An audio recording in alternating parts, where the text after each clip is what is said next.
بسم اللہ الرحمن الرحیم۔ السلام علیکم ورحمۃ اللہ وبرکاتہ۔ آپ یوٹیوب چینل دیکھ رہے ہیں۔ آج ہم بات کریں گے صدقۃ الفطر کے حوالے سے۔ صدقۃ الفطر کیا ہے؟ صدقۃ الفطر یہ صاحب نصاب بندے پر واجب ہوتا ہے، اس کی اپنی طرف سے بھی اور اس کی نابالغ اولاد کی طرف سے بھی اور اس کی بیوی کی طرف سے، جو بھی اس کے زیر کفالت لوگ ہیں ان کی طرف سے یہ صدقۃ الفطر اس صاحب نصاب بندے پر واجب ہوتا ہے۔ یہ عید الفطر کے موقع پر ادا کیا جاتا ہے۔ کیوں ادا کیا جاتا ہے؟ اس لیے کہ یہ خوشی کا موقع ہوتا ہے۔ عید کا دن خوشی کا دن ہے، عید کا موقع خوشی کا موقع ہے۔ تو جس طرح امیر لوگوں کے لیے خوشی ہے، اسی طرح غریب لوگوں کے لیے بھی خوشی ہے۔ تو جس طرح امیر لوگ جو ہیں وہ خوشیاں مناتے ہیں، تو غریب لوگوں کو اپنی خوشیوں میں شریک کرنے کا حکم دیا شریعت نے۔ اس لیے صدقۃ الفطر واجب کیا ہے، تاکہ غریب لوگ جو ہیں وہ بھی عید کی خوشی میں امیر لوگوں کے ساتھ شامل ہو سکیں۔ تو یہ تو وجہ ہوئی صدقۃ الفطر کے وجوب کی، اور بھی بہت ساری وجوہات ہیں، لیکن ان بہت ساری وجوہات میں ایک وجہ یہ ہے جو میں نے آپ کے سامنے عرض کی ہے۔ اب یہ صدقۃ الفطر کب ادا کیا جائے گا؟ صدقۃ الفطر جو ہے یہ عید کی نماز پڑھنے سے پہلے کسی بھی وقت ادا کیا جا سکتا ہے۔ کچھ لوگ یہ سوال کرتے ہیں کہ ہم جو ہے وہ رمضان المبارک کے اندر بھی صدقۃ الفطر ادا کر سکتے ہیں۔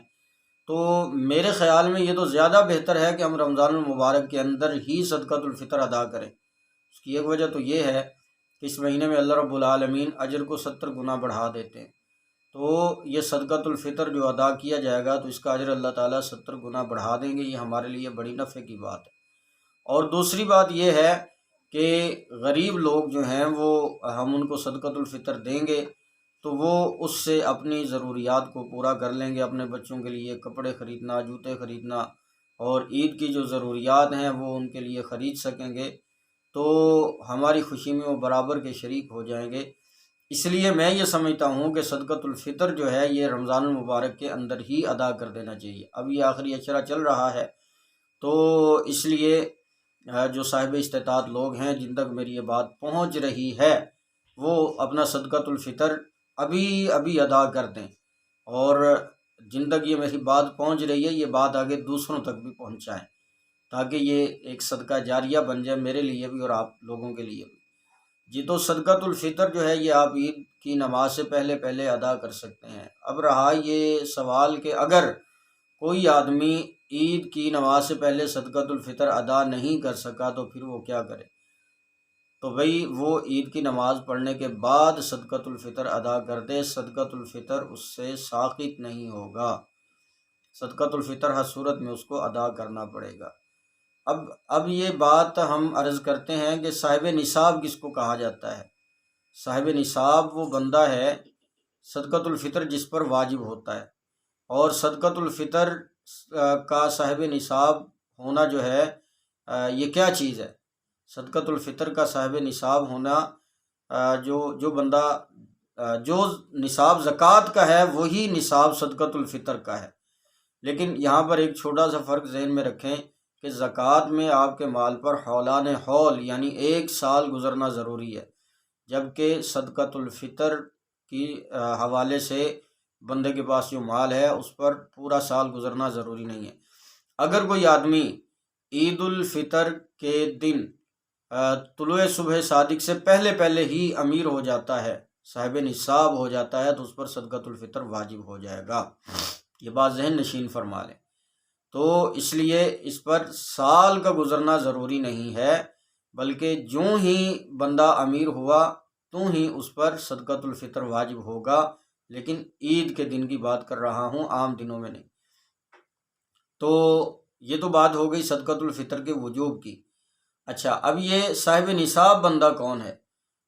یا نصاب کس کو، کتنا نصاب ہوگا تو بندے پر جو ہے وہ زکوٰۃ واجب ہوگی؟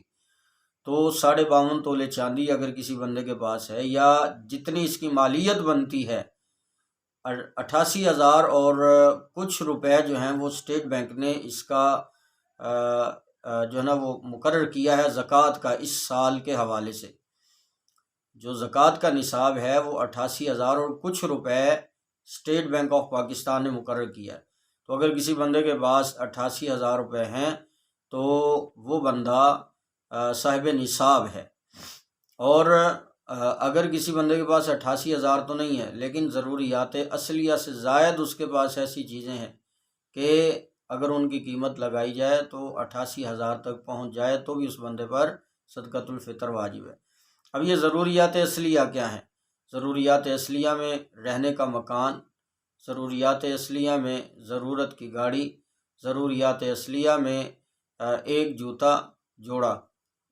جوڑا جوتے کا اور 3 جوڑے لباس کے کپڑوں کے، یہ ضروریات اصلیہ میں ہیں۔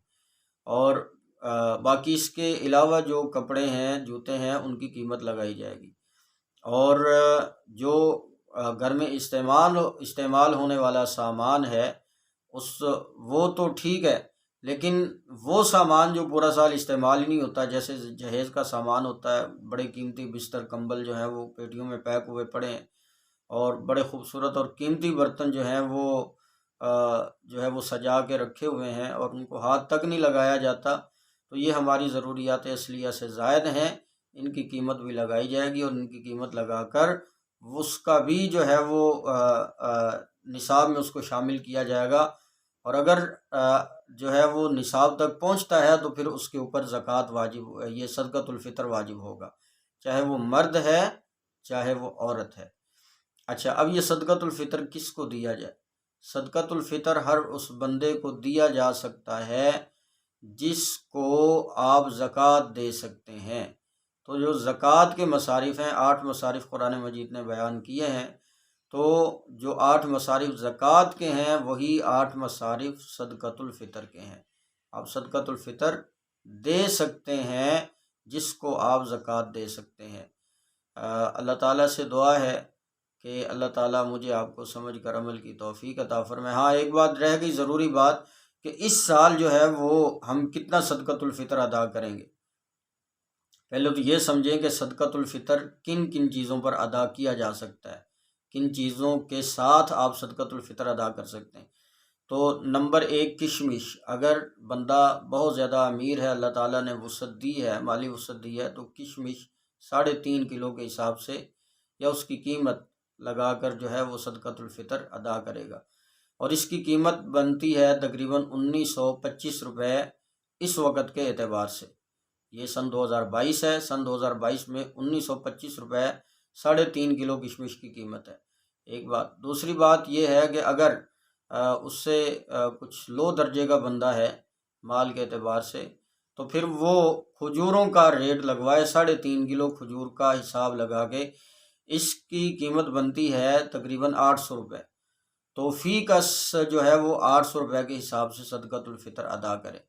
اور تیسری چیز جو ہے اس میں جو ہیں، یہ بھی ان کی مقدار بھی 3.5 کلو ہے، تو اس کی قیمت تقریباً 290 روپے بنتی ہے اس وقت۔ تو اگر کوئی بندہ جو ہے وہ اس کی استطاعت رکھتا ہے تو فی کس کے اعتبار سے یا تو 3.5 کلو جو دے دے یا پھر اس کی قیمت 290 روپے ادا کر دے۔ اور اگر جو ہے وہ یہ تینوں چیزیں نہیں ادا کر سکتا تو پھر کم سے کم درجہ گندم کا ہے، اور گندم جو ہے یہ 1.25 کلو ہے، 115 روپے فی کس کے اعتبار سے اس کی قیمت بنتی ہے، وہ ادا کی جائے۔ اب المیہ یہ ہے ہمارے معاشرے کا کہ ہم جو ہے وہ امیر سے امیر تر بندہ جو ہے وہ بھی اور عام بندے بھی صرف گندم کا اعتبار کرتے ہیں اور گندم کا حساب لگا کے صدقۃ الفطر دیتے ہیں، تو بھئی یہ اچھی بات نہیں ہے۔ ٹھیک ہے، جائز تو ہے، ادا تو ہو جاتا ہے، لیکن اگر اللہ تعالیٰ نے آپ کو مالی وسعت دی ہے تو پھر آپ کشمش کا اعتبار لگائیں، کشمش کے اعتبار سے آپ اس صدقۃ الفطر ادا کریں، نہیں تو پھر جو ہے وہ کھجور کے اعتبار سے کر لیں، نہیں تو کم از کم جو کے اعتبار سے کریں۔ گندم تو سب سے نیچے والا درجہ ہے، تو بہرحال ادا تو ہو جائے گا، لیکن ایسا کام کریں جس کے اندر ہمارا بھی بھلا ہو اور غریب کا بھی بھلا ہو۔ تو یہ کچھ باتیں آپ کے سامنے رکھی ہیں صدقۃ الفطر کے حوالے سے۔ باقی کچھ اہم مسائل جو بھی اگر آپ کو کوئی پوچھنا ہو تو آپ نیچے کمنٹس میں پوچھ سکتے ہیں۔ اپنا خیال رکھیے گا، اپنے اس چینل کا خیال رکھیے گا، اور اس بندہ کے لیے ضرور دعا کیجیے گا۔ اللہ حافظ۔